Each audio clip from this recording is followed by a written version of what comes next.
Hello दोस्तों, आप सभी का स्वागत है अपने YouTube चैनल इंडियन क्लासेज में। दोस्तों, आज जो चर्चा करने वाले हैं क्लास 8वीं का एक चर वाले रैखिक समीकरण और उसमें सेकेंड चैप्टर चर्चा करने वाले हैं 2.2 और उसका पहला क्वेश्चन हम करवाने वाले हैं। तो चलते हैं क्वेश्चन के पास और क्वेश्चन क्या कह रहे हैं उस क्वेश्चन पे हम विचार करते हैं और उस क्वेश्चन को सॉल्व करते हैं। कहता है क्वेश्चन, यदि किसी संख्या के आधे में से 1/4 घटाया जाए तो 1/8 प्राप्त होता है, तो वह संख्या ज्ञात करें। तो सबसे पहले यहाँ क्वेश्चन में वह संख्या नहीं मालूम है, तो हम लोग क्या करेंगे, वह संख्या मान लेंगे। तो चलते हैं, सॉल्व करते हैं। लिख देंगे यहाँ सॉल्यूशन और यहां मान लेंगे, माना वह संख्या बराबर x। वह संख्या क्या मान लिए, x। अब कहता है किसी संख्या के आधे में से, आधे मतलब होता है 1/2, यानी कि किसी भी चीज को आधा करने के लिए कहा जाए तो उसमें 2 से डिवाइड देते हैं, यानी कि 2 से क्या करते हैं, भाग कर देते हैं, तो उस संख्या का क्या होता है, आधा आ जाता है। जैसे हम यहाँ दिखाते हैं, जैसे आप 50 का कहेगा आधा करने के लिए, तो इसको या तो 1/2 से गुना कर देंगे तो आ जाएगा 25। तो 50 का आधा क्या हो गया, 25, या नहीं तो 50/2 कर देंगे, फिर भी क्या आ जाएगा, 25। कहने का अर्थ हुआ किसी संख्या का आधा करने के लिए कहा जाए तो उस संख्या में क्या करना है, 2 से भाग देना है, या नहीं तो 1/2 से गुना कर देना है, उस संख्या का क्या हो जाएगा, आधा प्राप्त हो जाएगा। अब संख्या तो हमको मालूम हो गया, अब तो संख्या हमको मालूम है। अब इसी संख्या के आधे में से का, तो क्या करेंगे, x का 1/2 कर देंगे। इसी संख्या के आधे में से कितना घटाया जाए, 1/4 घटाया जाए, कितना प्राप्त हो जाता है, तो प्राप्त होता है 1/8। यहां लिख देंगे प्रश्न से। अब देखिए, का मतलब होता है गुना, x का मतलब होता है गुना 1/2 माइनस 1/4 बराबर है तो बराबर 1/8। अब इस x को 1 से मल्टीप्लाई करेंगे, गुना करेंगे, x को 1 से गुना करेंगे तो x/2 माइनस 1/4 बराबर 1/8। अब देखिए ये 1/4 इधर माइनस में है और इसका जात ये है, यानी कि ये दोनों जात समान है, तो इस 1/4 माइनस में इधर है, उसको उधर भेज देंगे। x/2 बराबर 1/8 है, बराबर किधर 1/8, और इसको इधर भेजेंगे तो ये प्लस में आ जाएगा, क्योंकि इधर माइनस में है, इसको उधर ले जाएंगे तो क्या हो जाएगा, प्लस में हो जाएगा, तो 1/4। अब क्या करेंगे, हम हरों का क्या करेंगे, एलसीएम ले लेंगे, यानी कि हर में जो है 8 और 4 दोनों का एलसीएम लेंगे, तो इसका एलसीएम क्या हो जाएगा, तो सबसे बड़ी संख्या 8 है, तो 8 1 जा में 8 है और 4 1 जा में भी 8 है, इसीलिए यहाँ पे क्या हो जाएगा, 8 एलसीएम हो जाएगा और 8 में 8 से डिवाइड देंगे, कट करके 1 आएगा, और 1 को 1 से गुना करते हैं तो 1 ही होता है, प्लस का चिन्ह है तो प्लस का चिन्ह दे देंगे, और 4 से अगर 8 में हम डिवाइड देंगे, भाग करेंगे, तो 4 दूनी 8 होता है, इसका मतलब 2 टाइम में क्या हो जाएगा, विभाजित हो जाएगा, कट जाएगा, तो 2 आएगा भाग देकर के, और 2 को 1 से मल्टीप्लाई करेंगे तो 2 होगा। अब x/2 बराबर हो जाएगा 2 1 3/8। अब क्रॉस गुना करवा देते हैं, इसको इधर गुना कर देते हैं, इसको इधर, या नहीं तो डायरेक्ट काट भी सकते थे, क्रॉस गुना करवाएंगे, 8x बराबर 3 दूनी 6 हो जाएगा। x का वैल्यू निकालना है, x बराबर 6/8 काटना है। 3 दूनी 6, 4 दूनी 8, x बराबर 3/4। यही आपका वह संख्या प्राप्त हो गया। या इसी को हम लोग यहां भी डायरेक्ट काट सकते थे, यहां भी इसको काट सकते थे, यहां भी इसको हम लोग काट सकते थे। जैसे x/2 बराबर 3/8 है, इसको डायरेक्ट काट सकते थे। बराबर के ऊपर बराबर से कट सकता है। अगर कटने वाला होगा तो बराबर में ऊपर कटता है और नीचा बराबर में कटता है। तो इस 2 को हम ऐसे भी काट सकते थे, डायरेक्ट ऐसे भी हो जाता 3/4।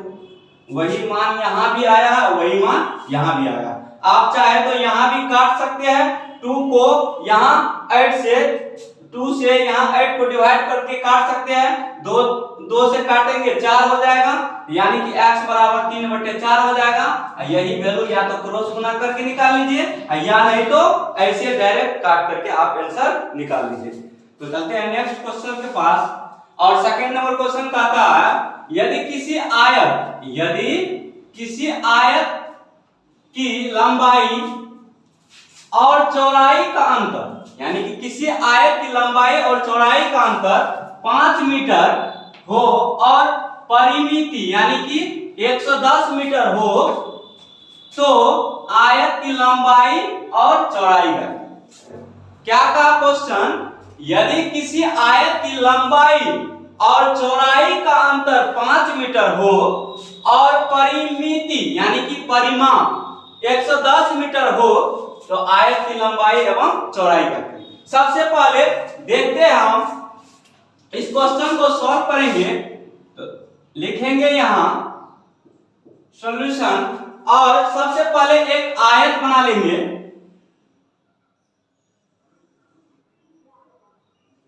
और एक आयत हम लोग खींच लेंगे। एक ये आयत हो गया। आयत की 4 भुजाएं होती है। आयत की आमने सामने की भुजा बराबर होती है। जैसे ये साइड और ये साइड क्या होगा? आपस में बराबर होगा और ये साइड आपस में बराबर होगा। आयत के प्रत्येक कोण कितने डिग्री का होगा? 90 डिग्री का होगा प्रत्येक कोण, और सभी कोणों का यानी कि चारों कोणों का योग 360 डिग्री हो जाएगा। आयत में 2 विकर्ण होगा, यानी कि एक इस कोणमा से इस कोणमा और इस कोणमा से इस कोणमा, यानी कि आयत में 2 विकर्ण होंगे। सिर्फ यहाँ पे क्या निकालना है? आयत की लंबाई और चौड़ाई। तो ये आपका लंबाई है, ये लंबाई हो गया। ये लंबाई बड़ी भुजा लंबाई हो जाता है, ये चौड़ाई। ये L है, ये भी L है, ये B है, ये भी B है। लंबाई को लेंथ लिखते हैं और चौड़ाई को ब्रेथ लिखते हैं। लेंथ को लंबाई L से सूचित करते हैं और ब्रेथ को B से सूचित करते हैं। तो लंबाई चौड़ाई आप समझ गए होंगे आयत का। तो सबसे पहले इसमें कहता है लंबाई एवं चौड़ाई कहते हैं। तो लंबाई और चौड़ाई नहीं मालूम है तो सबसे पहले मान लेते हैं। माना आयत की लंबाई L बराबर x मीटर। लंबाई x मीटर, तो लंबाई क्या हो गया? यानी कि x मान लो। तो ये भी क्या हो जाएगा? x। ये भुजा x मीटर हुआ तो ये भी भुजा क्या होगा? x मीटर हो जाएगा। अब चलते हैं, कहता लंबाई और चौड़ाई, यानी कि लंबाई और चौड़ाई का अंतर कितना दिया? 5। तथा चौड़ाई बराबर, चौड़ाई यानी कि b बराबर लंबाई और चौड़ाई का अंतर कितना है? 5। यानी कि चौड़ाई जो निकलेगा वह लंबाई में से 5 को घटा, यानी कि x माइनस 5, यानी कि ये आपका क्या निकल गया? चौड़ाई। तो चौड़ाई आपका वैल्यू हो जाएगा कौन चीज? x माइनस 5 मीटर आपका चौड़ाई हो जाएगा। तो अब कहता है परिमिति। परिमिति मतलब क्या हुआ? ये चारों भुजाओं की लंबाई का योग ही क्या हो गया? परिमाप। परिमाप कहने का तो ये भुजा की लंबाई, ये भुजा की लंबाई, ये भुजा की लंबाई और ये भुजा की लंबाई, यानी कि चारों भुजाओं की लंबाई अगर ऐड कर देंगे वही क्या होता है परिमाप। तो चलते हैं, तो यहाँ लिखेंगे अकॉर्डिंग टू क्वेश्चन, यानी कि प्रश्न से, और आयत की परिमिति दिया हुआ है 110 मीटर, 110 मीटर, और आयत की परिमाप का फार्मूला होता है 2 इंटू एल प्लस बी, यानी कि ये परिमाप है, ये भी परिमाप है, दोनों परिमाप को आपस में हम लोग बराबर कर सकते हैं, यानी कि केजी के बराबर केजी कर सकते हैं। ठीक उसी प्रकार यहाँ आयत की परिमाप बराबर हम इसके सूत्र को कर सकते हैं, यानी कि दोनों आपस में क्या है परिमाप ही है, तो दोनों को आपस में बराबर कर दिए। तो अब यहां से लंबाई का वैल्यू है x और चौड़ाई का वैल्यू है x माइनस 5 बराबर 110। अब यहां से एक 2x हो गया, तो 2x माइनस 5 बराबर 110, या तो आप ये दो से दोनों में गुना कर दीजिए, या नहीं तो ये दो गुना में है उस साइड लेकर चल जाइए, तो 2x माइनस 5 बराबर 110। अब ये दो गुना में है, उधर जाएगा तो भागा में आ जाएगा, बट्टे में आ जाएगा। अब इसको काटेंगे तो 55 टाइम में क्या हो जाएगा, कट जाएगा, तो 2x माइनस 5 बराबर आपका 55। अब देखिए ये 5 उसका वैल्यू है, उधर लेकर चल जाएंगे, यहां पे देखिए तो 2x बराबर हो जाएगा आपका 55, ये 5 इधर माइनस में है, उधर जाएगा तो क्या हो जाएगा प्लस में, तो 2x बराबर हो जाएगा 55 में 5 को ऐड करेंगे तो 60 हो जाएगा, तो x बराबर ये गुना में उधर जाएगा तो भागा, यानी कि 30, तो x बराबर हो जाएगा 30, x का वैल्यू आपका कितना आएगा 30, यानी कि आयत की लंबाई क्या हो जाएगा आपका 30 मीटर। अब लिखेंगे यहां अतः आयत की लंबाई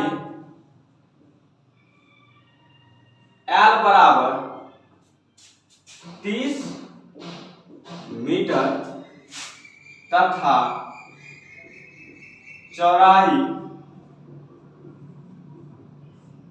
B बराबर, चौड़ाई आपका x माइनस 5 है, x माइनस 5, x का वैल्यू आया 30, तो 30 माइनस 5 तो बराबर 25 मीटर, यानी कि 30 मीटर आपका लंबाई हो गया और 25 मीटर चौड़ाई।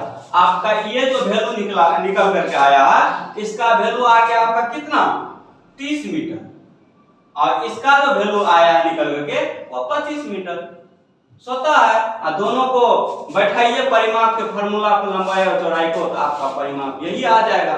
इस तरह से ये सवाल आपका सोल्व होगा। चलते हैं नेक्स्ट क्वेश्चन के पास, और थर्ड नंबर क्वेश्चन कहता है चीनी के मूल्य में 25% की वृद्धि होने पर अब 1 केजी चीनी का मूल्य 32 रुपया है, तो प्रारंभ में चीनी का मूल्य, यानी कि क्या निकालेंगे, कहा प्रारंभ में चीनी का मूल्य प्रति किग्रा क्या होगा।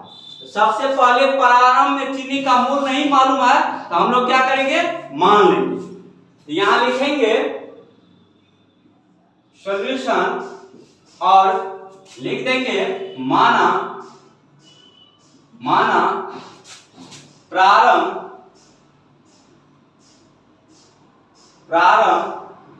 में चीनी का मूल्य बराबर x रुपया। प्रारंभ में चीनी का दाम क्या मान लिए, x रुपया। यहाँ पे क्या कहता है 25% की वृद्धि होने पर 1 केजी चीनी का मूल्य कितना हो जाता है 32 रुपया। यहाँ प्रारंभ में चीनी का भाव x रुपया मान लिए, अब 25% की वृद्धि कर रहे हैं, बढ़ा रहे हैं, यानी कि कहने का अर्थ हुआ जो चीनी 100 रुपया में मिल रहा है अब 25% की वृद्धि हो रहा है तो वो कितना मिलेगा? 125 रुपया मिलेगा। कितना मिलेगा? 125 रुपया। यहाँ x रुपया माने है तो x प्लस x का 25% बराबर कितना रुपया हो जाएगा? 32 रुपया। तो चलते हैं, यहाँ लिखेंगे प्रश्न से x प्लस x का 25% बराबर 32 रुपया। x प्लस x गुना 25/100 बराबर 32 रुपया। 25 चौके 100, यहाँ ऊपर में एक बचा तो x प्लस x बटे 4, यानी कि एक को x से गुना करेंगे x ही होगा बराबर 32। यहाँ x से 1 से गुना करेंगे x बटे 4 हो गया। बटे में कुछ है 1, एलसीएम ले लेंगे 4 और 4 को x से गुना करेंगे तो 4x हो जाएगा प्लस यहाँ x है और 4 से 4 में डिवाइड करेंगे 1 को x से गुना करेंगे x बराबर 32/1। अब 4 को x में से 1 को x जोड़ेंगे तो 5 को x बटे 4 बराबर 32/1। अब कोना को भी गुना करवा देंगे, इसको इधर और इसको इधर गुना करवाएंगे तो हो जाएगा गुना करके 5x को एक बार गुना करेंगे तो 5x होगा बराबर है तो बराबर डाल देंगे। 32 को 4 से गुना करेंगे 4 दूनी 8 4 तिया 12, x बराबर 128। ये गुना में इधर आएगा तो भागा में x बराबर, इसको पॉइंट बनाएंगे तो हो जाएगा आपका 5 दूनी 10 5 25 बच गया 3 तो पॉइंट देंगे 5 छक्का 30, यानी कि ये इतना टाइम में आपका कटेगा और 25.6 यही आपका आंसर होगा, यानी कि इतना रुपया आपका चीनी का प्रारंभ में भाव था। इसी को हम लोग ऐसे भी लिख सकते हैं 25.60 रुपया भी लिख सकते हैं, पॉइंट के बाद जीरो का कोई वैल्यू नहीं होता है। तो इस तरह से आप समझ गए होंगे इस सवाल को। हम आशा करते हैं कि आपको ये सवाल समझ में आए होंगे और ये वीडियो पसंद आवे तो लाइक करें, शेयर करें, सब्सक्राइब करें। फिर मिलेंगे नेक्स्ट वीडियो के साथ, तब तक के लिए धन्यवाद। जय हिंद।